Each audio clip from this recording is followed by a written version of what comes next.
This is Jonathan Agger, Fit for Pro Boxing Fans, joined by journalist Dan Rafael. Dan, everything going well with Fight Freaks United Big Fight Weekend podcast? It is. Thank you very much for asking. It's going very well, and we have certainly on our podcast and on your YouTube channel and our YouTube channel, we have a lot of things to talk about. Yeah, Fight Freaks Unite, danrafael.substack.com. Check the link in the description, and you'll be adding a new fight to the schedule that you send out. It's already been added to the existing file if they want to go on the website, but it'll be in the new blast that goes out on Tuesday. December 19th, confirmed today, Anthony Joshua and Jake Paul uh, will be a 8 round heavyweight professional bout. What's your reaction to the announcement? Well, I've been expecting it. I think like a lot of people, because when they disclose, not they didn't announce it, but as I reported and others reported also that this fight was in discussions, and it didn't come as a surprise because once you had the fight between or the exhibition between Jake Paul and Gervonta Davis be canceled due to Tank Davis's ongoing issues in terms of being able to keep his hands to himself as opposed to in terms of women. He'd gotten that issue, and MVP, the promoter, Jake Paul's company, they were like, we don't want to put up with this anymore, so they dropped him at the fight. But they still, when they announced that the fight was canceled, they announced also that we will endeavor to get a new opponent and have Jake fight another event on Netflix before the end of the year. So that left just a few dates in December that they could even look at. And so at that point, there was a lot of discussion about their comment, they're touching base with this fighter, with that fighter. They went through a whole litany of guys, but all along they'd been in conversations with Anthony Joshua about doing something in 2026 anyway. So they already had made contact. Certainly, the sides know each other. The MVP people and Matchroom have discussed things in the past. They obviously brokered deals on behalf of Katie Taylor and Amanda Serrano for their great trilogy of fights. And so that became a thing. It's just weird, though. You know what I mean, Jonathan? Because here, on the one hand, you had Jake Paul getting ready to do a 10-round exhibition as a cruiserweight where he would be fighting a lightweight in Tank Davis under non-official fight rules. And then when that falls apart, now they go and they sign this fight with a 6'6", 245, 250-pound heavyweight Anthony Joshua, former two-time champion, former Olympic gold medal winner. And now you're going to have an actual fight. So it's like they're kind of all over the place. But I wasn't shocked that they finished the deal because the other people that were mentioned were falling by the wayside one by one. They still want to do this event. I think they were far down the road. They've been discussing that Joshua would fight again this year. We just didn't expect it to be on a Netflix card against Jake Paul. I'm told that they were making plans up until when this really got serious, just in the last I guess week or so, that he was going to get slipped onto this Riyadh card on Saturday against Cassius Chaney, and underneath Benavidez and Yarde and Brian Norman and Haney and the great chart they have on Saturday, just to get him a fight to see how his elbow is after surgery and shake the rust off, try to get confidence back after getting the big knockout loss to Dubois. But he's probably got about 35 million reasons to go this direction. Where does it show where both men are in their careers, in your opinion? Obviously, like you mentioned, Jake was scheduled to fight a guy 60 pounds lighter than him. Now he's gone to fight Joshua in the most dangerous fight he could have possibly even picked. And then Joshua on the same side fighting, a YouTuber rather than a YouTuber who is a boxer but a cruiserweight rather than a challenge a heavyweight in the rankings. If you're Anthony Joshua, how could you possibly say no if the money was what it's the rumors are that it's literally $30+ million to do the fight? How do you turn that down? You're not going to get paid that much for a Cassius Chaney tune-up fight. Eddie Hearn and Turki Al-Sheikh are still talking about big plans for Anthony Joshua in 2026. If you watched the broadcast of the Conor Benn and Chris Eubank Jr. rematch on the pay-per-view, they did a joint interview and they were talking about how this was Turki talking about how we have big plans for Joshua. It's going to come to our country, meaning Saudi Arabia, to fight a fight of some significance, I guess, in February. And then Turki was promising to deliver, so-called biggest fight in boxing to the fans in England in September. We all know that he's talking about the possibility of Joshua in the long-awaited fight against Tyson Fury. So he can pick up a huge payday Obviously, anytime you get in the ring, there's a risk, but the risk, relatively speaking, for a Jake Paul fight seems to be awfully small. So we can go out there, pick up a massive payday, uh, probably get a win, and still move on to the bigger and better things that they've got planned out for him in 2026. So I couldn't blame Joshua for taking the fight. I don't think it dictates or illustrates a position where he's in his career. We all know that Anthony Joshua is not where when he was at his absolute best. He's certainly past his best days, but still a formidable heavyweight. Heavyweight, it would seem. We'll see how he recovers from the knockout to Dubois, but people overcome knockouts in boxing all the time, even though that was a real rough one. So he still seems like he's got at least some fights left in him. And as far as Jake Paul goes, look, he's going to get paid a huge amount of money by Netflix to do this fight, and he has said all along, for as long as he's been involved in boxing, even though he hasn't been fighting boxers specifically, even when he has fought boxers or guys you never heard of, or they're guys that were, great names like Mike Tyson or even Chavez Jr., who are way, way past their best. But he's always said he wanted to fight a real guy. He wants to fight for a title. Well, he's doing it now. So, I mean, people that hate Jake Paul, you can't have it both ways. You want to hate him because he won't fight anybody, fine. But you can't still hate him because he wouldn't fight anybody because now he's fighting Anthony Joshua. So I understand that people are up in arms about it. They don't think it should be sanctioned, this and that. It is what it is, man. It's boxing. It's the red light district of sports, and it's going to happen. And lots of people are going to tune in for it. We saw what Joshua did to Francis Ngannou, and a lot of people are using that as a yardstick for what's going to happen on December 19th. Do you agree with that? Is that how you think this fight ends? I mean, if the end result is not a Anthony Joshua knockout, I think a lot of people will be shocked. I mean, whether it goes exactly the same way or not, who the heck knows? One thing about it is you can say what you want about Jake Paul. As a professional boxer, he certainly has a lot more experience than Francis Ngannou, although Ngannou for sure was, for quite a while, one of the top heavyweights in the UFC and in MMA in general.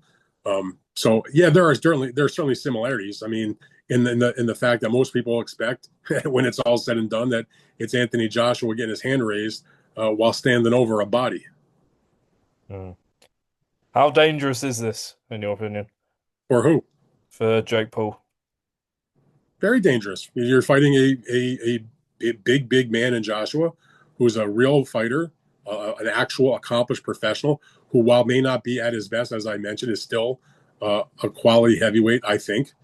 And he's got very, very big punching power. He's knocked out a lot of guys. This is not a 20-year past his retirement Mike Tyson, okay? This is not a Tyron Woodley from, MMA that Jake fought in, like, what, his fourth fight or something like that. We're talking about a guy that's not that far removed from being heavyweight champion, who's fought a lot of good opponents. Joshua has an outstanding resume. He hasn't won all those fights, but the guy went 24 rounds with Oleksandr Usyk, right? The guy has fought, plenty of quality fighters through his career. It's a whole different ballgame. So it's very, very dangerous for Jake Paul. And most people, like I said, expect him to get knocked the fuck out. And then just, I don't know if you had conversations with anyone on the inside, but obviously Joshua is signed with DAZN, but this fight is on Netflix. Was that an easy deal to happen, to take place, to move Joshua to Netflix, as far as Well, you know? that's the one detail where obviously that's happening. I don't know how that came about, but obviously there is precedent because Matchroom has, they're the promoter for her whole career of Katie Taylor. And when they did the Serrano fights, Katie Taylor fought on Netflix, not once, but twice. Mm. So not out of the realm that they did something similar to that. Now, Joshua, Eddie made the point when he did some interviews, including on his own show, when asked about the possibility of making Jake Paul against Anthony Joshua. This is in the period of time when they were not done with a fight yet for Jake Paul, but after Tank Davis had been removed from the fight. And his answer to the question about could that happen, he said it was subject to us working things out with, as he phrased it, the global home of boxing, our partner at DAZN, where Matchroom is exclusive and Anthony Joshua is exclusive.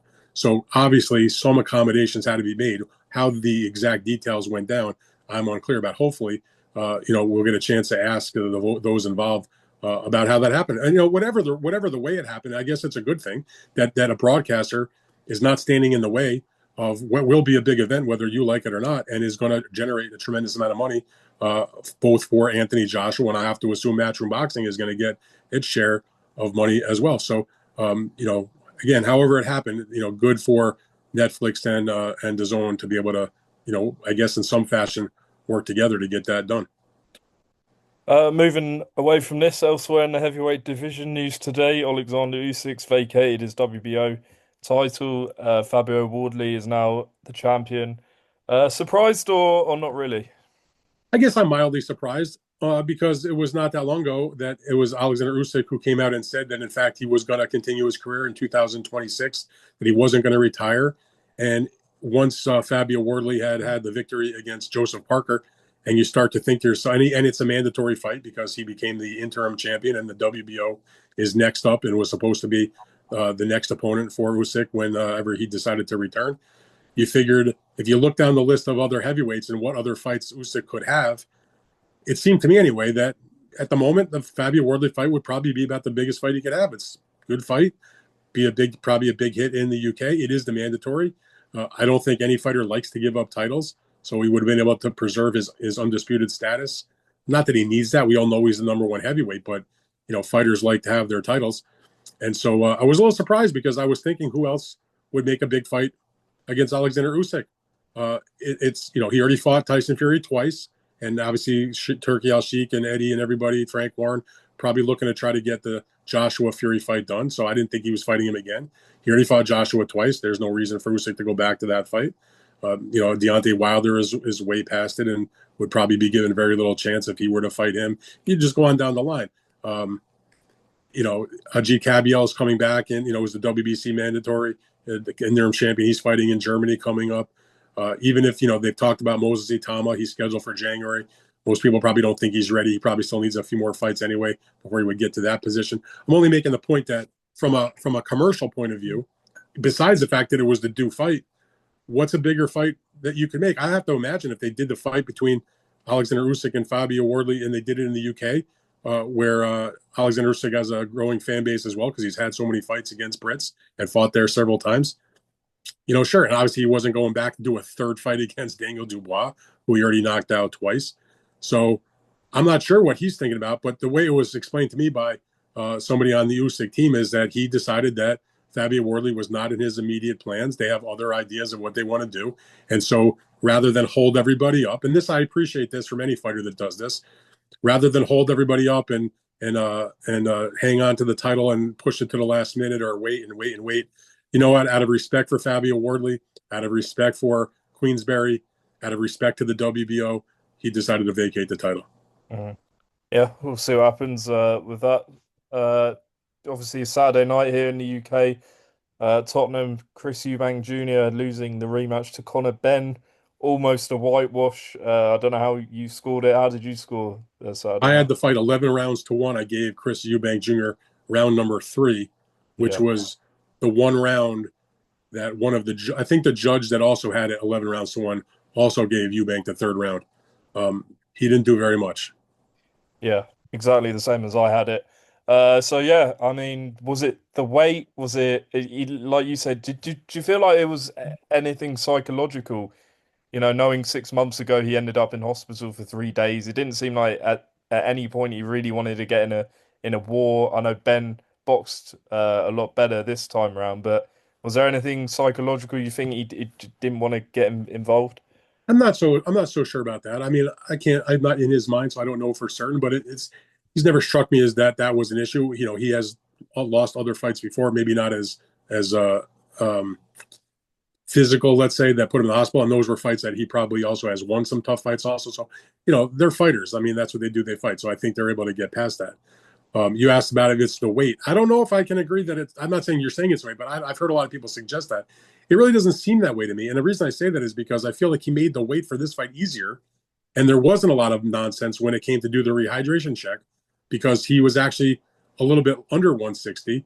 And in fact, at the official weigh-in, he was actually a few ounces lighter than Conor Benn, who was an avowed welterweight with a couple of junior middleweight fights, who said after his victory he's going back to welterweight. So I don't know if I put the weight at the situation, but it was a hard fight to have in April. Maybe it took him a longer time to recover, even though he was the winner. He's also 30. What is he? 36 years old now, 35 years old. So time catches up. He's had a lot longer and more a lot more wear and tear compared to what Conor Benn has had in his career, even though He did defeat him in the first fight, but Conor's a lot younger, can bounce back a lot quicker, doesn't have that kind of damage on him over all these years. So, and sometimes, sometimes I think we read too much into it. And sometimes it could be just a matter of a guy doesn't feel the right way when he wakes up in the morning, and it shows in his performance. You ever get up and, maybe you're not your best doing interviews on your YouTube channel, or you don't feel as good as you might on another day. You got a headache, whatever it might be. That could just be, he just had a day where he didn't feel as good as he might have felt on another day.